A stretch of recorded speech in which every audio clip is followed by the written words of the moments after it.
ओम नमः शिवाय। आपका स्वागत है आपके अपने चैनल वास्तु गुरु में। आज के एपिसोड में मैं आपको बताने जा रहा हूँ कि पार्वती ने किस प्रकार से अपनी मैल से गणेश को उत्पन्न करके द्वारपाल पद पर नियुक्त किया। यह कथा संपूर्ण मंगलों के लिए भी मंगल स्वरूप है।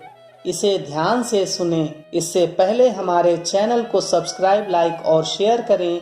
नोटिफिकेशन बेल ऑल ऑप्शन में जा करके जरूर दबाइए, जिससे आने वाले हर एपिसोड की जानकारी आपको मिलती रहे। क्योंकि हमारा चैनल धार्मिक एवं पौराणिक कथाएं, व्रत, पूजा विधि, अनुष्ठान एवं वास्तुशास्त्र की सही जानकारी आपको देता है। हम आपको वही जानकारी देते हैं जो कि प्रामाणिक हो। तो आइए सुनते हैं गणेश जी के जन्म की कथा और उनके द्वारपाल पद पर नियुक्ति की कथा। जैसा कि शिव पुराण में कहा गया है, यह कथा स्वयं ब्रह्मा जी ने नारद जी को सुनाई थी, जिसका रसपान आप भी करें। एक समय पार्वती जी की जया, विजया नाम वाली सखियां उनके पास आकर विचार करने लगी। सखी, सभी गण रुद्र के ही हैं। नंदी, भृंगी आदि जो हमारे हैं, वे भी शिव के ही आज्ञा पालन में तत्पर रहते हैं। जो असंख्य प्रमथ गण हैं, उनमें भी हमारा कोई नहीं है। वे सभी शिवाज्ञा परायण होकर द्वार पर खड़े रहते हैं। यद्यपि वे सभी हमारे भी हैं, तथापि उनसे हमारा मन नहीं मिलता। अतः पाप रहते आपको भी हमारे लिए एक गण की रचना करनी चाहिए। ब्रह्मा जी कहते हैं, मुने, जब सखियों ने पार्वती जी से ऐसा सुंदर वचन कहा, तब उन्होंने उसे हितकारक माना और वैसा ही करने का विचार भी किया। तदनंतर किसी समय जब पार्वती जी स्नान कर रही थीं, तब सदाशिव नंदी को डरा धमकाकर घर के भीतर चले आए। शंकर जी को आते देखकर स्नान करती हुई जगत जननी पार्वती उठकर खड़ी हो गईं। उस समय उनको बड़ी लज्जा आई। वे आश्चर्यचकित हो गईं।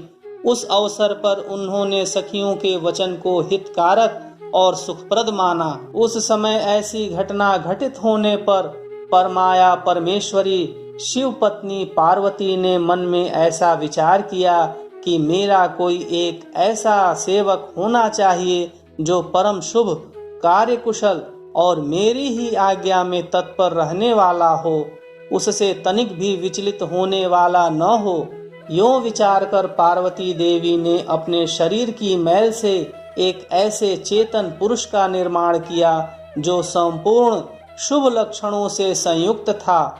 उसके सभी अंग सुंदर एवं दोष रहित थे। उसका वह शरीर विशाल, परम शोभायमान और महान बल पराक्रम से संपन्न था।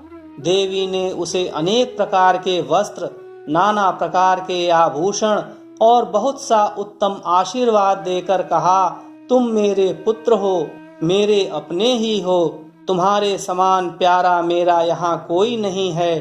पार्वती के ऐसा कहने पर वह पुरुष उन्हें नमस्कार करके बोला। गणेश ने कहा, माँ, आज आपको कौन सा कार्य आ पड़ा है, मैं आपके कथनानुसार उसे पूर्ण करूँगा।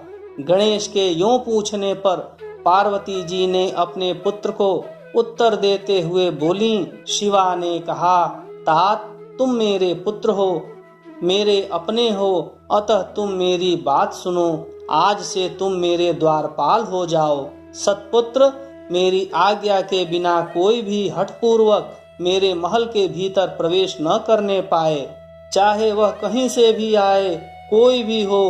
बेटा, यह मैंने तुमसे बिल्कुल सत्य बात कही है। ब्रह्मा जी कहते हैं, मुने, यों कहकर पार्वती ने गणेश के हाथ में एक सुदृढ़ छड़ी दे दी। उस समय उनके सुंदर रूप को निहार कर पार्वती हर्षमग्न हो गईं। उन्होंने परम प्रेम पूर्वक अपने पुत्र का मुख चूमा और कृपा परवश हो छाती से लगा लिया। फिर दंडधारी गणराज को अपने द्वार पर स्थापित कर दिया। बेटा नारद, तदनंतर पार्वती नंदन महावीर गणेश पार्वती की हित कामना से हाथ में छड़ी लेकर गृह द्वार पर पहरा देने लगे। यह थी पार्वती की अपनी मैल से गणेश को उत्पन्न करके द्वारपाल पद पर नियुक्त करने की कथा। आप परम सौभाग्यशाली हैं कि शिवा की अपनी मैल से गणेश को उत्पन्न करने और द्वारपाल पद पर नियुक्त करने की कथा आपने सुनी। गणेश द्वारा शिव जी के रोके जाने पर होने वाला संग्राम और शिव जी के द्वारा गणेश जी के सिर को काटने की कथा तथा अन्य धार्मिक एवं पौराणिक कथाओं को सुनने के लिए हमारे चैनल को सब्सक्राइब, लाइक और शेयर करें एवं नोटिफिकेशन बेल जरूर दबाइए। कमेंट बॉक्स में अवश्य कमेंट करिए कि आपको यह कथा कैसी लगी। यदि आपके मन में कोई वास्तुशास्त्र से संबंधित प्रश्न हो तो आप अपनी शंका का समाधान स्क्रीन पर दिए गए व्हाट्सएप नंबर पर भी कर सकते हैं। मिलते हैं अगले एपिसोड में नई कथा के साथ। ओम नमः शिवाय।